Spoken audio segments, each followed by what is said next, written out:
Et c'est vraiment de la malhonnêteté, de la méchanceté à l'état pur. Hein. C'est pas normal parce que cette personne contre laquelle tu fais un faux témoignage, c'est une personne qui est innocente et c'est une personne qui peut se prendre 10, même à 20 ans de prison. Et toi, en fait, par cet esprit de mensonge, de méchanceté qui t'anime, tu réalises pas la gravité de ton acte. Parce que par un faux témoignage, une personne peut aller faire de la prison et en fait, pour plusieurs années. Hein. Donc, c'est un esprit de mensonge qui t'anime, c'est un esprit de mensonge, de méchanceté. Hein. Il y a un déséquilibre en fait dans la tête quand quelqu'un fait des choses comme ça. Tu es conscient qu'une personne n'a rien fait, mais toi, tu vas en justice, tu vas à la police, tu vas au commissariat parce que tu es animé par des mauvais esprits et tu prends le risque de faire mettre une personne en prison. C'est pas normal. Tout ça, ce sont des choses que le Saint d'Issolélé déteste. Hein? Voilà, il a donné ses lois, il a donné ses commandements. Donc, le peuple bantou doit connaître les lois de l'Éternel. Voilà, donc je pense qu'avant de parler de ça, j'ai oublié quelque chose. Voilà. Tu ne commettras point d'adultère. L'adultère, aujourd'hui, c'est quelque chose qui est complètement banalisé. Voilà. C'est quelque chose qui est complètement banalisé. Or, si vous lisez bien la Bible, dans Malachie, on parle d'adultère. Dans les Proverbes, je vais vous donner le passage tout à l'heure, on parle d'adultère. Et en fait, ceux qui ont l'esprit de Tata Nzambe, ceux qui ont qui connaissent la parole, savent que l'adultère, en fait, c'est un péché que le Seigneur déteste aussi. Mais en fait, comme le péché s'est tellement accru, comme nous dit la Bible, on appelle bien ce qui est mal, on appelle mal ce qui est bien on appelle mal. Et en fait, il y a des choses, même des péchés, des abominations qui sont devenus tellement naturels, des péchés que les gens commettent tellement, facilement, avec vraiment comme de l'eau qui coule. Donc en fait, aujourd'hui, il y a même des abominations, des péchés qui sont complètement banalisés. L'adultère, c'est un péché que le Seigneur n'aime pas du tout. C'est un péché qu'il n'aime pas. Je vais aller lire dans, voilà, je pense que c'est dans les Proverbes, voilà, c'est dans Proverbe 6. Voilà, la Bible nous dit ceci, donc on est dans Proverbe 6, on va pouvoir lire à partir de, voilà, 24, du verset 24. Voilà, je vais lire au nom puissant du Seigneur. Ils te préserveront de la femme corrompue, de la langue doucereuse de l'étrangère, c'est-à-dire de celle qui ne connaît pas le Seigneur. Ne la convoite pas dans ton cœur pour sa beauté, et ne te laisse pas séduire par ses paupières. Hein?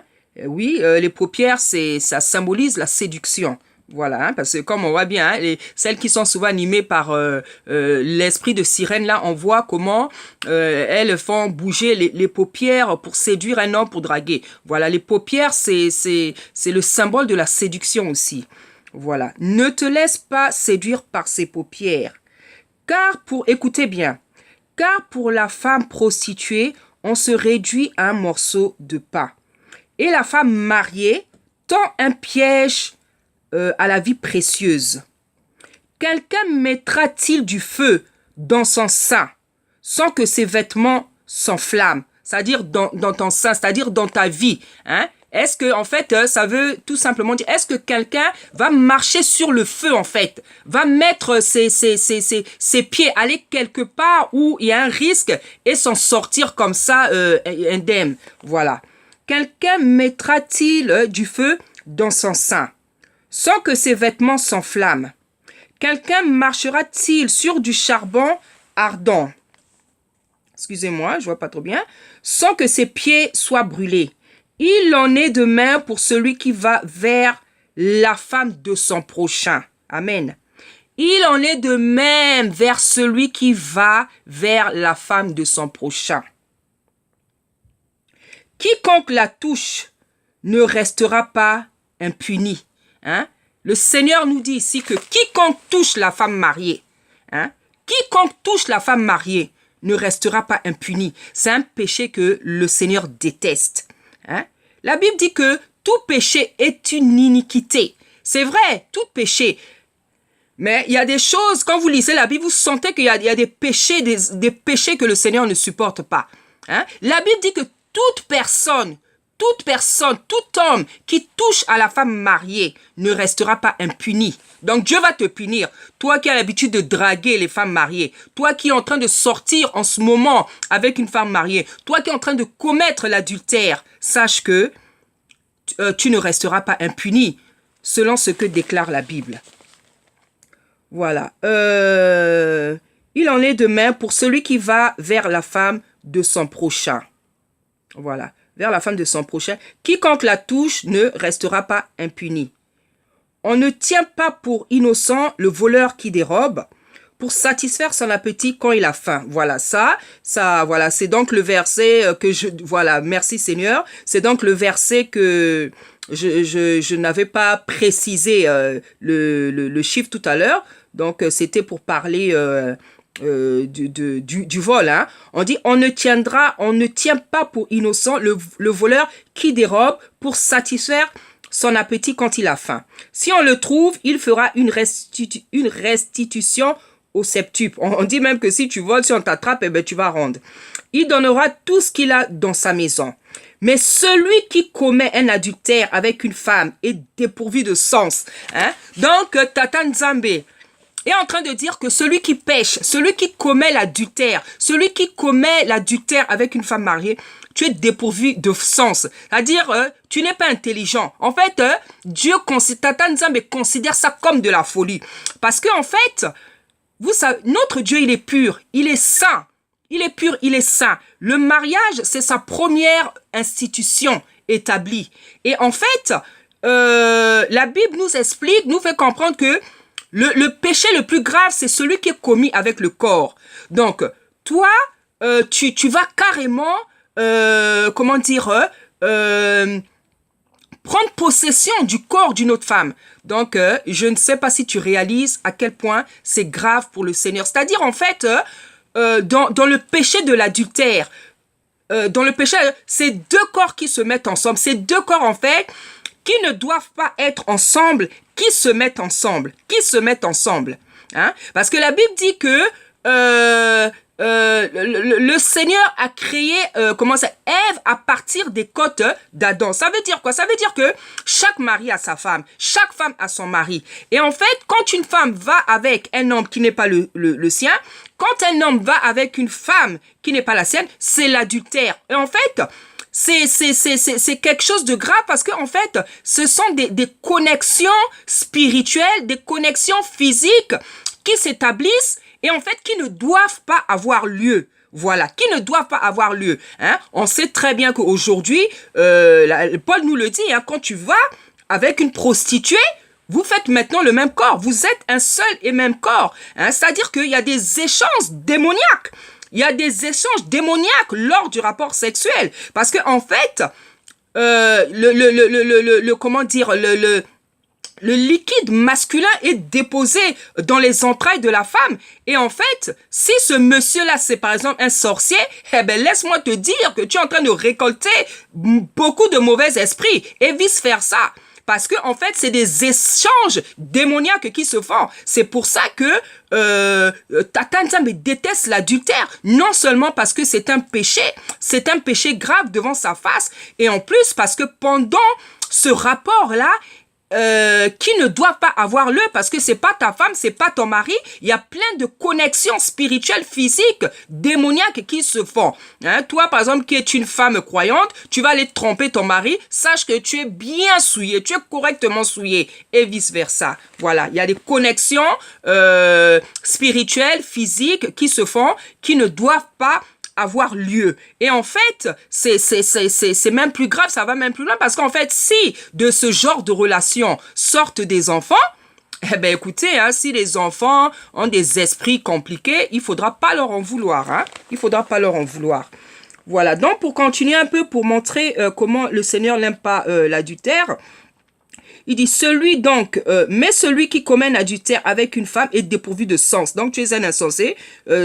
Toi qui commets l'adultère avec une femme, tu es dépourvu de sens. Donc, tu n'es pas intelligent. Celui qui veut se perdre agit de la sorte. Tata Nza me dit que si tu veux te perdre, si tu as envie de te perdre, non? C'est-à-dire que ta vie s'abîme, non? Fais seulement ça, en fait. Fais seulement ça. Donc, on sent on comprend comment le Seigneur déteste ce péché et on sent combien il est capable, en fait, de frapper les hommes qui commettent l'adultère et surtout avec les femmes mariées. Parce qu'on nous dit plus loin, celui qui touche à la femme mariée ne restera pas impuni. Et vous voyez, on insiste plus sur l'homme.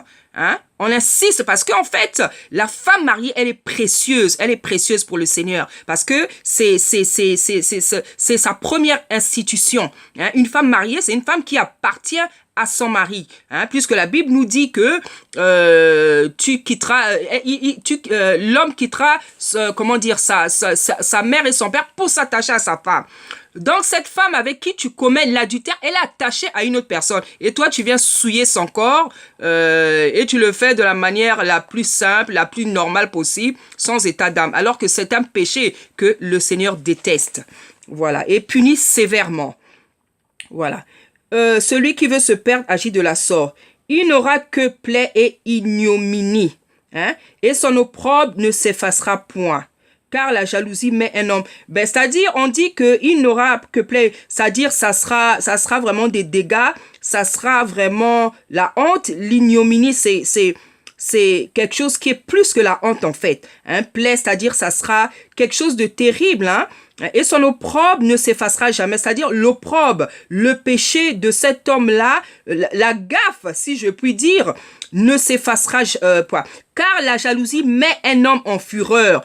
Car la jalousie met un homme en fureur, c'est-à-dire l'homme à qui tu as touché la femme, il est même prêt à te tuer. Hein? Et je pense que c'est même ce qu'on dit un peu plus bas. Oui, il faut savoir qu'il y a des hommes qui sont très très jaloux, hein? Très jaloux, qui sont prêts à tuer un autre homme qui aurait touché, qui aurait touché à leur femme. Hein? Et écoutez, hein, je n'encourage pas à les tuer, mais c'est légitime. Dans la vie, il faut pas pécher. Dans la vie, il faut pas convoiter le mari d'autrui, la femme d'autrui. Voilà. Hein, donc quand on lit bien, on voit bien que autant éviter de faire ce péché-là comme tout autre péché. Voilà. Car on nous dit que la jalousie met un homme en fureur. Donc, un homme dont on a touché la femme, c'est un homme qui est en fureur. Voilà, il est en fureur, il est prêt à tout. Voilà, il est en fureur, il est prêt à tout. Il est sans pitié. Voilà, on précise, il est sans pitié au jour de la vengeance. Voilà, donc le jour où il va t'avoir, toi qui as touché la femme d'autrui, sache que tu risques même la mort. Voilà, il n'a égard à aucune rançon. Il est inflexible, quand même tu multiplieras les dons. Il n'a égard à aucune rançon.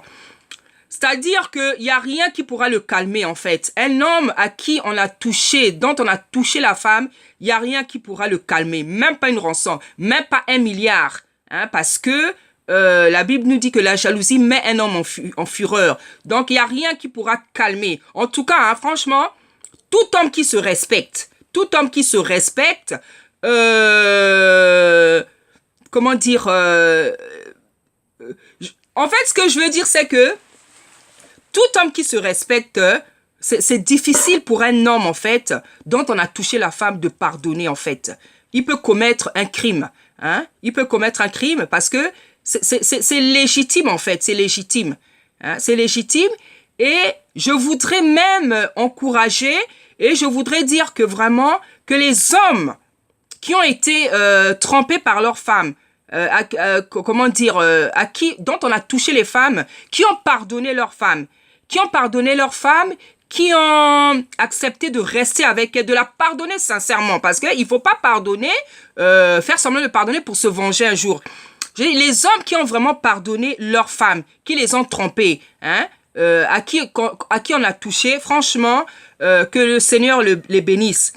Que le Seigneur les bénisse, que vraiment le Seigneur enlève, guérisse cette plaie-là. Parce que on nous dit que la Bible, la Bible nous fait comprendre que le Seigneur est contre le divorce, hein, mais on nous fait comprendre que l'homme peut donner une lettre de répudiation si sa femme l'a trompé. Et il y a des femmes, en fait, qui ont trompé leur mari. Mais aujourd'hui, elles sont encore dans les maisons de leur mari parce qu'elles ont eu la chance que leur mari les pardonne. Donc, ces gens-là, ces hommes-là, que Dieu leur fasse du bien. Parce que c'est pas évident, hein. C'est pas évident. Autant une femme qui a été trompée peut pardonner facilement, hein, peut pardonner facilement et va pardonner plus facilement qu'un homme. Mais un homme qui a été trompé et qui arrive à pardonner sa femme, c'est un homme, franchement, qui est vraiment spécial. Parce que c'est pas la même chose, hein. Un homme qui trompe une femme et une femme qui trompe un homme, c'est pas du tout la même chose. Parce que dans ces choses-là, c'est la femme qui reçoit une semence,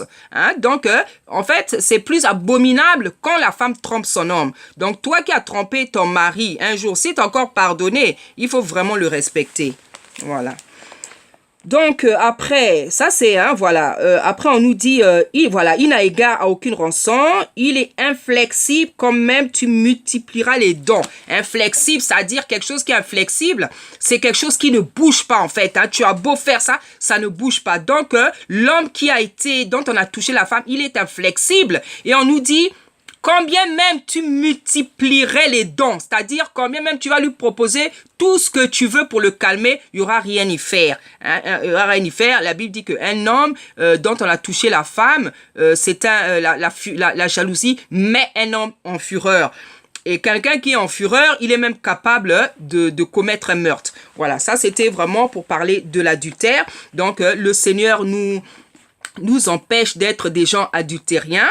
Et voilà. Et après, qu'est-ce que le Seigneur recommande encore dans les 10 commandements? Voilà, tu ne porteras faux témoignage, tu ne convoiteras point la maison de ton prochain, tu ne convoiteras point la femme de ton prochain, ni son serviteur, ni sa servante, ni son bœuf, ni son âne, ni une autre chose, ni aucune choses qui appartiennent à ton prochain. Amen. Ici, il s'agit tout simplement de la convoitise. Le Seigneur nous exhorte à ne pas convoiter quoi que ce soit chez ton prochain, ni sa femme, ni son matériel, ni sa maison, ni ses enfants. Tu n'as rien à convoiter chez autrui. Tu n'as pas à manifester un esprit de jalousie, un esprit de convoitise. Hein? Il y a des gens qui ont vraiment l'esprit de convoitise. C'est-à-dire, ils passent leur temps à jalouser, à envier. Tout ce que tu vois chez l'autre, faut que toi tu aies ça. Tout ce que tu vois chez l'autre, faut que tu aies ça. Dès que tu vois quelqu'un avec, je sais pas, quelque chose, un nouvel habit ou je sais pas, tu dois aller acheter. Hein? Il y a même l'esprit de compétition dans cet esprit-là.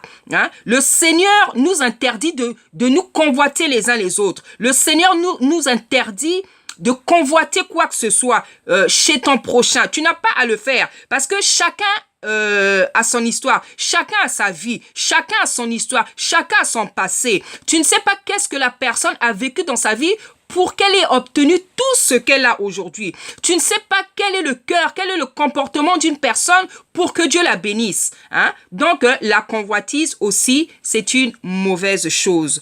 Voilà, bien aimé, j'en ai terminé aujourd'hui. Donc pour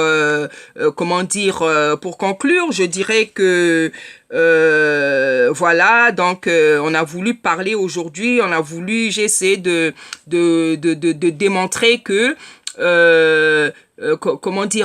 enfin le titre de la vidéo c'est mon peuple, revenez à moi. Voilà, donc j'ai essayé de démontrer que le Seigneur a bien un peuple qui s'est choisi, un peuple à qui il a donné une loi, un peuple qui s'est éloigné de sa face, de sa présence, et ce peuple-là, Tata Nzambe l'exhorte, l'invite à revenir à lui en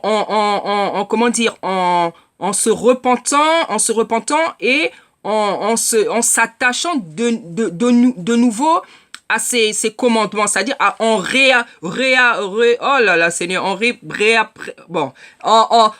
pratiquant encore de nouveau, si vous voulez, ces commandements. Voilà, donc j'espère que je m'en suis sortie. dans ce genre d'exhortation, de prédication.